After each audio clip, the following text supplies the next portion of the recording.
Strombecker is probably the most prolific producer of solid wood scale models during the 1940s and 50s. Their models were made of fir or pine rather than balsa wood, and they were considerably closer to the final shape than other kits, which oftentimes were like 5 blocks of wood and a 3-view drawing. I don't remember this B47 kit as a kid. However, its copyright date is 1952, which would be right in the middle of the time I was building models. This is one of the larger Strombecker models.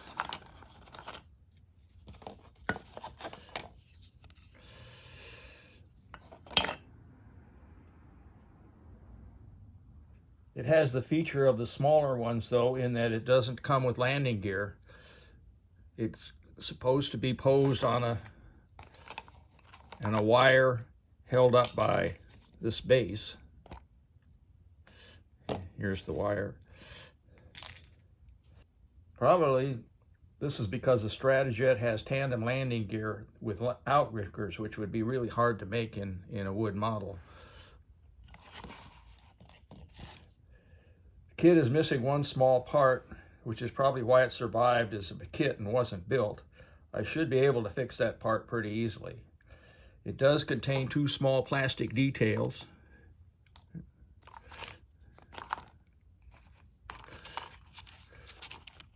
So it fits into the slowly changing from wood to plastic scenario.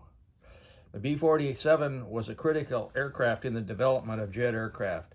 Many claim it's the prototype to all large aircraft of the current era, in that it has the 35-degree swept wings, engines hung on pylons. Of course, Germans pioneered both swept wings and pylon-mounted engines. The British large aircraft after the war tended to be without pylons and have the engines buried somewhere in the airframe. Ultimately, we copied the Germans. Later, the British also hung their engines on pylons. The kit comes with some tools. They provide a sanding strip and a piece of wood to glue it on, and this is preparing that as step 1.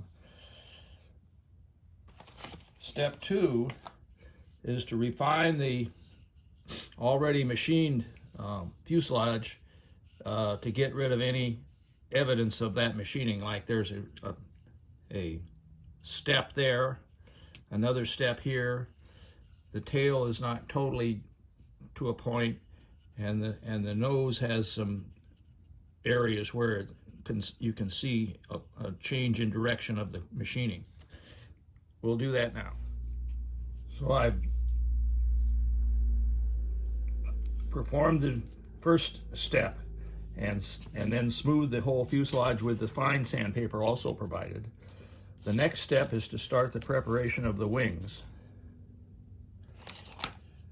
They require the airfoil section to be refined. It's started, the machining has started it, but it needs a considerable amount of to complete it. So we have our fuselage sanded smooth, and our wings have the airfoil shape sanded into them, and they have been surface sanded all over. And I guess it's time to install them. It doesn't actually say where to install them in the plans, but this looks like a good place. And then we'll go on to the engines. I've sanded the inner pylons to represent the airfoil shaped structure, and I've trial fitted them onto the wings. I've done the same for the tiny pylons that go on the outboard engines, and I've cleaned up the engines ready to install. I have assembled the engines onto their pylons per the drawing. The inner ones, the alignment of the engines with the rest of the aircraft just about have to be done by eye. The outer ones have a little groove that you put the pylon in that I certainly hope makes it align with the aircraft. The wings are installed, And we're ready to start on the installation of the engine and the tail. The engine pods are installed and we're ready to start on the tail. The tail parts are just a flat board now, and we have to carve them into airfoil shape, and then they fit together, you know, pretty basically. So we'll work on that next. The tail is sanded and fitted, and it all goes together pretty smoothly.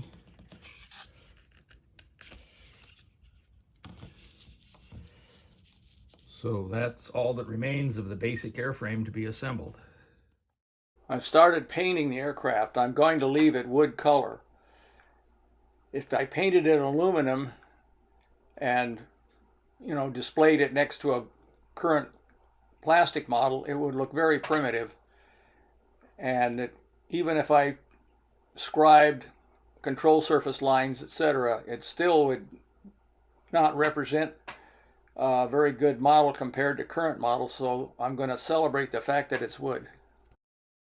The decals provided would considerably improve the appearance of the model, but they're so old that my experience is they will fall apart as soon as I try and slip them off the backing, so I'm going to leave them off for the moment.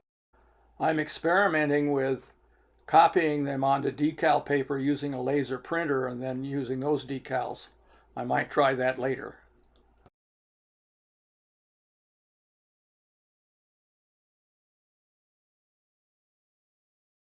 Here's the finished model. It's not real stable on its stand because the upper hole allows the model to rotate. I actually kind of like that because I like to change the pose occasionally.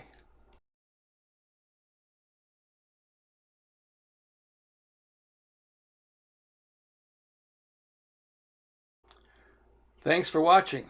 If you like this video, you might want to see my other videos. Please give me a thumbs up and subscribe. Thank you.